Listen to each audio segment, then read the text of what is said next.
Olá, galera, muito bom dia. Espero que vocês estejam todos bem. Hoje nós vamos falar de um assunto muito importante, de um grande evento que aconteceu em escala mundial, que é a Segunda Guerra Mundial, obviamente, né?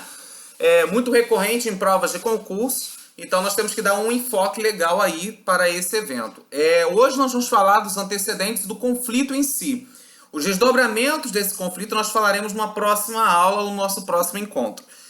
Quando nós falamos dos antecedentes da Segunda Guerra Mundial, automaticamente Inglaterra e França, né, estavam sempre impondo sanções advindas do Tratado de Versalhes. Se lembra, acabou a Primeira Guerra Mundial, o Tratado de Versalhes vai dizer o seguinte, que a Alemanha foi considerada a grande e única culpada da Primeira Guerra Mundial. Ela perdeu exércitos, perdeu territórios como da Alsácia e Lorena, que voltou a pertencer à França, pagou altas indenizações.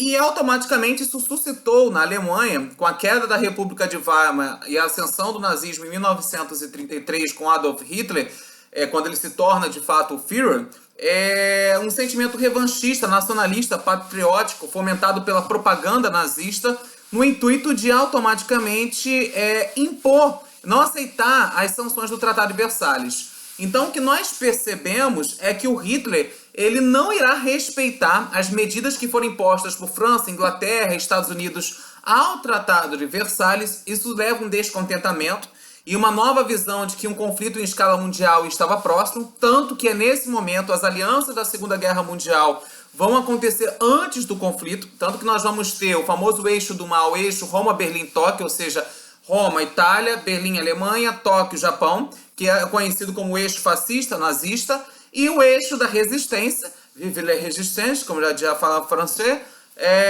automaticamente, né, França, Inglaterra e a União Soviética, agora no domínio do Stalin. Né? Estados Unidos ele decretou um estado de isolacionismo, neutralidade, né? Ele só entra no conflito depois com o ataque à base norte-americana de Pearl Harbor, né? Feita pelos kamikazes, que eram fascistas japoneses.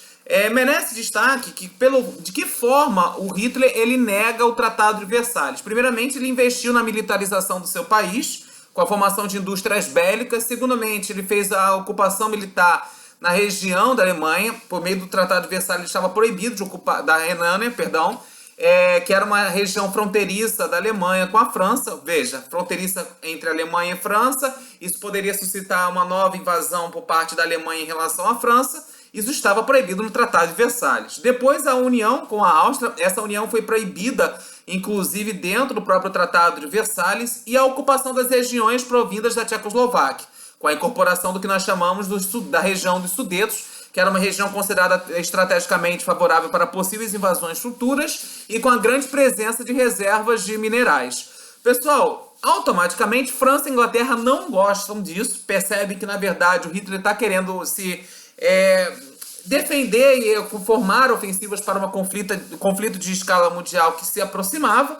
E no ano de 1938 nós vamos ter o estabelecimento da Conferência de Munique, no qual tenta-se equacionar os problemas no caso do território da Tchecoslováquia. Automaticamente ficou definido que a Tchecoslováquia seria o último território que a Alemanha poderia ocupar. E no ano de 1939 ocorreu uma aproximação, acredite se quiser, entre a Alemanha e a União Soviética, no qual culminou no acordo chamado Pacto Germano-Soviético, ou Pacto de Não Agressão, no qual tanto a Alemanha como a União Soviética se comprometiam em não estabelecer novas invasões ou se atacar. Na verdade, isso aí é apenas um campo utópico, fictício, porque é teórico, porque em prática nós vamos perceber que isso não vai acontecer. Quando nós falamos também dos fatores que levaram à Segunda Guerra Mundial, outro fator foi a falência da Liga das Nações, instituição essa que tinha a função de resolver pela diplomacia conflitos que estavam acontecendo após a Primeira Guerra Mundial. Depois da Segunda Guerra Mundial, essa Liga das Nações, que vai falir antes do conflito, ela se transforma num outro nome que se perdura até os dias de hoje, chamada Organização das Nações Unidas, a ONU. Na verdade, ela vai falir porque diversos conflitos estavam acontecendo nesse momento entre a Primeira e a Segunda Guerra Mundial e ela não consegue equacionar. Era uma instituição muito fraca e, por conta disso, no ano de 1939, nós vamos ter o famoso estopim da Segunda Guerra Mundial, com a invasão da Polônia, né, uma vez que o Hitler estava de olho no famoso corredor polonês, no dia 1º de setembro de 1939, e aí nós temos a formação do conflito da Segunda Guerra Mundial. Bom, conforme eu falei para vocês, a guerra foi formada por intensas alianças, e os primeiros ataques vão ocorrer por meio da figura da Alemanha. Então a Alemanha, né, automaticamente, ela vai conquistar o território da Dinamarca, da Noruega, vai invadir a Bélgica, vai invadir a Holanda e Luxemburgo por meio da famosa ofensiva, ou ataque relâmpago, que também era conhecido como Blitzkrieg. Né? Ela tinha poderosos tanques, né, ou seja, a invasão ela também será terrestre, como também aérea, com poderosos aviões. A Itália, inicialmente, ela declara neutralidade, contudo, em 1940, ela lança uma ofensiva no norte da África, ocupando esse território. No leste europeu, né, nós também vamos perceber que a União Soviética ela vai invadir territórios como, por exemplo, a Estônia, Letônia, Lituânia, Finlândia, né, sobretudo para que ela pudesse mostrar o seu poderio na figura do Joseph Stalin. É importante destacar que nesse processo de expansionismo, de ofensivas, nós vamos ter o ataque alemão à França. Né? A França ela acreditava ser possível derrubar essa ofensiva alemã, tanto que ela cria uma linha imaginária no qual ela pretende pegar de surpresa por meio da prática de trincheiras alemãs, chamada linha Maginot.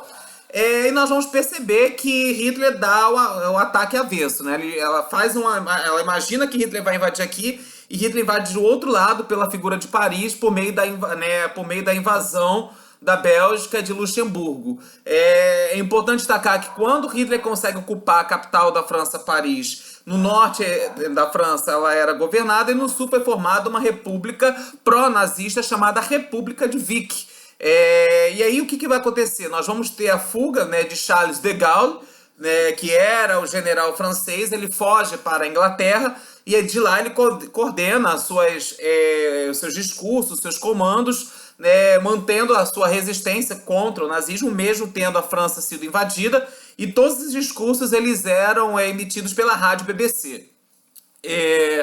Nesse momento, tendo a França invadida, o Hitler achava que a Inglaterra também iria se render, mas na verdade a menina dos olhos de uma nova invasão para a figura de Hitler foi a União Soviética, que na verdade vai ser a maior derrota da Alemanha no conflito. Na verdade, nesse momento, Hitler começa a lançar uma ofensiva sobre o leste europeu, invadiu a Romênia, a Bulgária, a Iugoslávia e a Grécia, e acreditava por meio dessas vitórias ser possível vencer a União Soviética. O nome desse projeto, desse plano, ficou conhecido como Operação Barbarossa, ou Barbarossa, como você queira chamar. E por conta disso, nós vamos perceber que durante a Segunda Guerra Mundial, a maior derrota foi na União Soviética da Alemanha. Por quê, Vinícius? Porque os alemães não esperavam um frio tão rigoroso, né? Não estavam preparados para um frio tão rigoroso no inverno, tão forte como na União Soviética. E por ser um território euroasiático, ou seja, tem uma parte na Europa como uma grande parte na Ásia, né, era muito mais fácil para o russo, que conhece o seu território, pegar e fazer uma ofensiva surpresa contra os alemães do que os próprios alemães em si. O nome da grande derrota que ficou conhecido como Batalha do Stalingrado, onde a grande vitória de Stalin sobre Hitler, e isso culminou aos poucos, paulatinamente, para que a Alemanha tivesse sucessivas derrotas. Tanto que o grande momento, o ápice que levou o desfecho da Segunda Guerra Mundial, ficou conhecido como o dia D, o desembarque da tropa dos aliados, França, Inglaterra e União Soviética, e depois os Estados Unidos, na Normandia, na França. Nesse momento também, na Segunda Guerra Mundial, nós vamos ter a consumação de uma política de formação de campos de concentração. Justamente na Polônia, que nós vamos ter o principal campo de concentração, campo de extermínio, por exemplo, de judeus, homossexuais, ciganos, deficientes físicos, idosos, diante do princípio da raça ariana e do espaço vital nazista. Um ponto que merece destaque, campo de concentração de Auschwitz, esqueci de falar esse nome. Um ponto que também merece destaque é que nós temos uma expansão, uma ofensiva japonesa na região do Pacífico, que leva a um ataque, um bombardeio também por parte dos kamikazes à base norte-americana, base militar norte-americana no Pacífico, em 1941, chamada Pearl Harbor. Bom, se você me ataca de uma forma ofensiva, assim, relâmpago, de surpresa, isso me suscita um sentimento revanchista, um sentimento nacionalista e patriótico. Os Estados Unidos vão lançar uma nova ofensiva contra o Japão, que ficou conhecido como grande marco, porque lançou-se 2 bombas, uma em Hiroshima e Nagasaki, 2 bombas nucleares que levou à destruição em massa do Japão e ruiu o fascismo japonês. E qual o papel do Brasil na Segunda Guerra Mundial? Né? O Brasil se atrelou à política de boa vizinhança varguista, né? Ou seja, a relação de amor entre Vargas e os Estados Unidos. Por quê? Porque o Vargas mandava a Força Aérea Brasileira, a Força Expedicionária Brasileira, respectivamente a FAB e a FEB, para lutar ao lado dos Estados Unidos, a lutar ao lado dos aliados. Em contrapartida, os Estados Unidos mandavam empréstimos para que o Vargas pudesse consolidar a sua política, né, estatista, o seu nacional estatismo, a sua industrialização no Brasil. Tá ok, pessoal? Grande abraço.